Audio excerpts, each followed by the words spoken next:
Sekarang banyak konten yang lagi bahas cara menuju financial freedom. Ada juga yang jualan produk mengatasnamakan financial freedom biar banyak yang beli.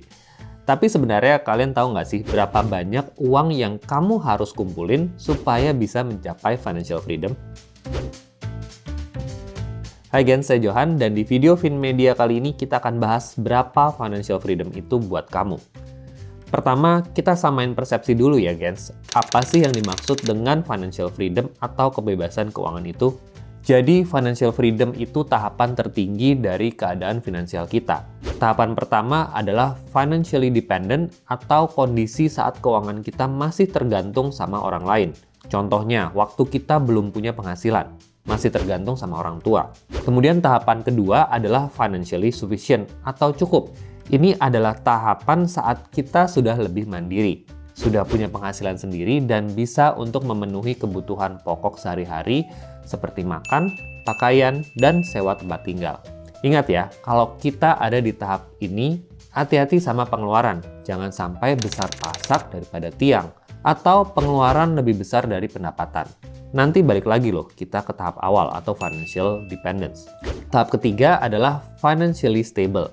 Di sini kondisi keuangan kita sudah mulai lebih stabil. Udah bisa nabung dikit-dikit paling nggak untuk dana darurat. Kondisi ini juga menandakan kalau kita sudah punya dana darurat, kemudian punya asuransi, dan juga bisa sisihin sebagian pendapatan kita untuk investasi. Tahap keempat itu adalah financially independent. Di sini kalian sudah punya passive income yang bisa untuk menghidupi kebutuhan pokok sehari-hari. Jadi amit-amit udah nggak punya pendapatan, kalian tetap bisa hidup dari passive income ini. Nah, passive income ini bisa didapat dari bisnis yang sudah berjalan, sewa properti, atau penghasilan dari dividen saham ataupun kupon obligasi. Intinya, uang yang kamu dapat tanpa kamu harus melakukan aktivitas apa-apa. Uang tetap masuk kantong walaupun kita tidur. Nah, tahap kelima atau yang terakhir baru yang dinamakan financial freedom atau kebebasan keuangan. Yang artinya kita sudah punya passive income untuk membiayai kebutuhan pokok dan gaya hidup kita. Nggak usah pusing soal inflasi, biaya pendidikan anak, asuransi kesehatan, asuransi jiwa, dan sebagainya karena semua sudah terpenuhi tanpa kita harus bekerja aktif lagi.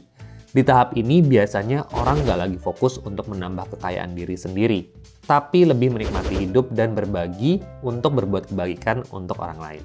Jadi pertanyaannya sekarang, berapa uang yang harus kalian punya untuk bisa mencapai financial freedom itu?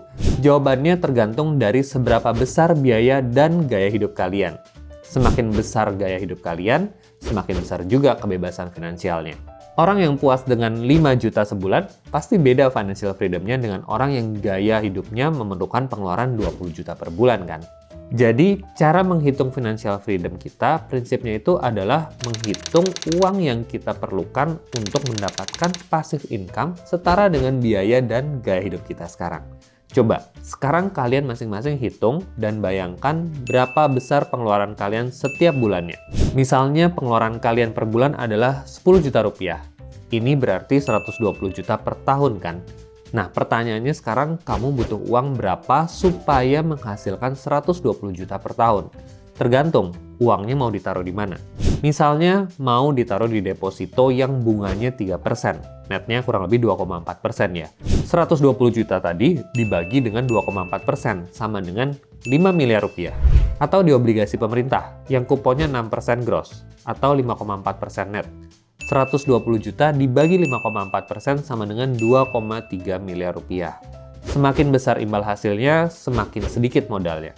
Jadi dari perhitungan di atas, kalau saat ini kalian punya biaya hidup dan gaya hidup sebulan 10 juta rupiah, dan kalian sudah punya uang sebanyak 2,3 miliar rupiah, tinggal diinvestasin aja di obligasi pemerintah seperti ORI yang kuponnya 6% setahun, kalian sudah mencapai financial freedom. Kalau belum punya uangnya ya berarti harus dikumpulin dari sekarang. Nah, makanya penting untuk kita nabung dan investasi secepat-cepatnya sambil perhatikan gaya hidup kita supaya makin cepat kita bisa mencapai financial freedom tadi. Nggak gampang memang, tapi kalau kita sudah sadar dari sekarang, paling nggak kita udah tahu berapa banyak uang yang harus kita kumpulin kan. Kalian bisa mulai merencanakan mau berapa lama kalian nabung dan mau nabung atau investasi di instrumen apa. Jangan lupa untuk investasi juga di diri sendiri.